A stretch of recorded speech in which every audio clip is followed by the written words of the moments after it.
ఒక innocent tribe. తన్ని Vedachalam police తన్నుకుంటూ వ్యాన్లో ఎక్కించుకు తీసుకెళ్లే దృశ్యాన్ని కొండయ్య గారు చూశారు. దాని గురించి విచారించేటప్పుడు పోలీసు అయిన నుండి ఎటువంటి సమాచారం అందలేదు. Komaraiah is not an innocent tribe, is an habitual offender. దీంతో పాటు దొంగతనం చేసే అలవాటు ఉంది. మీ దగ్గర ఒక ఎఫ్ఐఆర్ కాపీ ఉంది కదా? అవును. Can you read it to the court? 2 దొంగతనం కేసులకు సంబంధించి వేదాచలం పోలీసులు కొమరయ్యను వెతుకుతున్నారు. 20-10-94 మధ్యాహ్నం 2 గంటలకు ఒక బార్లో ఉన్నట్టు తెలిసి అరెస్ట్ చేశారు. ఇప్పుడు ఏమంటారు? ఇది Kakinada jail exit record copy. 20-10-1994లో కొమరయ్య జైలు నుంచి ఏ సమయానికి రిలీజ్ అయినట్టు రికార్డులో ఉంది. చదవండి సార్. సాయంత్రం 4 గంటలకి. అది ఎలా సార్? సాయంత్రం 4 గంటల వరకు కొమరయ్య కాకినాడ జైల్లో ఉన్నాడు, కానీ 2 గంటలకే వేదాచలం పోలీసు తను అరెస్ట్ చేశారంటున్నారు. మిలాడ్, పోలీసులు చెప్పిన దాని ప్రకారం 2 దొంగతనాలు జరిగినప్పుడు కొమరయ్య జైల్లోనే ఉన్నాడు. అబద్ధపు కేసును పెట్టే కొంతమంది పోలీసులే హ్యాబిచువల్ అఫెండర్స్. వరుసగా తప్పుడు కేసులు పెట్టడం అలవాటైపోయింది. ఈ ఒక్క కేసు మాత్రమే కాదు మైలాడ్. అదే రోజు రిలీజ్ అయిన 12 మంది ట్రైబ్స్ని కాకినాడ జైలు గుమ్మలోని అరెస్ట్ చేసి అబద్ధపు కేసు పెట్టారు. ఉద్యమకారుడైన ఒక వ్యక్తి సాయం వల్లే కొండయ్య ఈ కోర్టుకు రావడం జరిగింది. మిగతా 11 మందికి ఆ అవకాశం కూడా దక్కలేదు. 12 మందిని జామీన్లో రిలీజ్ చేయడానికి ఆర్డర్ వేస్తున్నాను. మైలాడ్, ఈ 12 మంది మాత్రమే కాదు, మన రాష్ట్రంలో 2 వారాల్లోగా 7,000 మందిపై అబద్ధపు నేరాలను మోపి అత్యవసరంగా అరెస్ట్ చేశారు పోలీసులు.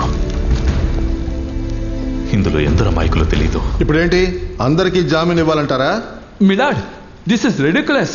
ఎక్కడో ఏదో జరిగిన ఒక పొరపాటు వల్ల ప్రత్యర్థి లాయర్ గారు కోర్టును మిస్లీడ్ చేస్తున్నారు. ఒక చోట ఒక తప్పు లేదు, ఒక చోట మాత్రం 12 తప్పులు.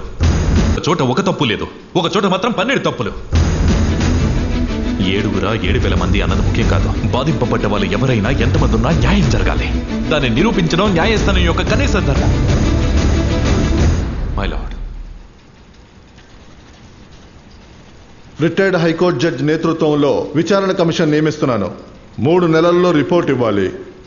ఆ లోపు డీజీపీ ఆర్డర్ పాస్ చేసిన 2 వారాల్లో ఛార్జ్ షీట్ వేయబడిన 7,000 మంది సంబంధించిన కోర్టుకు వెళ్లి జామీన్ తీసుకోవచ్చు. Thank you my lord. శభాష్. ఒకే రాయితో 7,000 మామిడికాయలు చంద్రం. 7,000 మంది మనుషులు సార్. శివాయ నమః.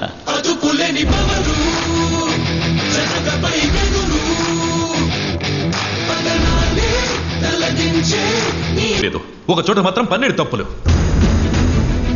7,000 మంది అన్నది ముఖ్యం కాదు. బాధింపబడ్డ వాళ్ళు ఎవరైనా ఎంతమంది ఉన్నా న్యాయం జరగాలి.